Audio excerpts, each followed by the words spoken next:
I have prophesied to someone in my life. I saw that the person was pregnant with a girl. The person said, well, what God told her and what her pastor told her was that the pregnancy was a boy. I said, okay, no problem. I was a young prophet. I didn't know that, yes, there were so many things that could also influence the prophecy. That does not mean what God is showing you was wrong. God can show you a thing and a person by intercession can say, okay, Lord, this is what you are showing your prophet, but this is what I want. And the person actually now gave birth to a boy child as opposed to a girl. Guess what? The text message of the friend who invited that person to my ministry, that I thought this one was my member. Guess what the text message that friend sent me? He said, that's my friend you prophesied to and you said was going to give birth to a boy, a girl. That my friend actually gave birth to a boy just as her pastor said. God is, to ridicule me. I looked at the text message and tears came out of my eyes. You don't know what has made us an oracle. What has made us an oracle? That we can stand and speak to nations and determine times and seasons, and everything will come to pass just as God has told us. It took many pain to work this. And I replied the text.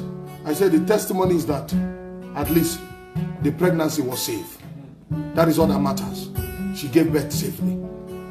And I sat down, I looked up and I looked down, and tears came out of my eyes. But today, look at me now. After years upon years of prayer, after years upon years of fasting, after years upon years of weeping, you can see now that I am a priest. Imagine now, that lady did not know what that text did to me.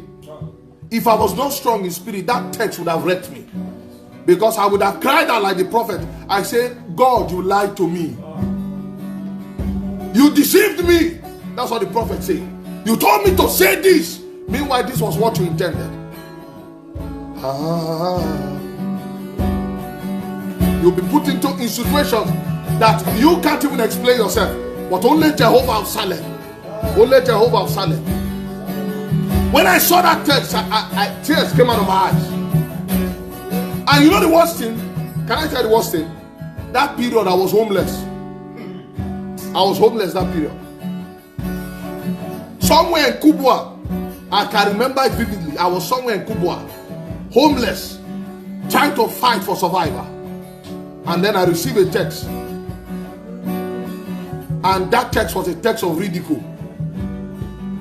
And the text was that my friend that you said was going to give birth to a girl child, she gave birth to a boy just as her pastor said. It was to ridicule me. And tears came out of my eyes. And I told her, I said, the testimony is that she gave birth successfully. That's what that matters. And I looked up to God and unto God of Salem. Today we can pioneer a tribe of people. We are not moved by anything anybody say. Why? Because we've gone through pain. That is the lot of a servant of God. You will be separated. That is the way God trains his prophet.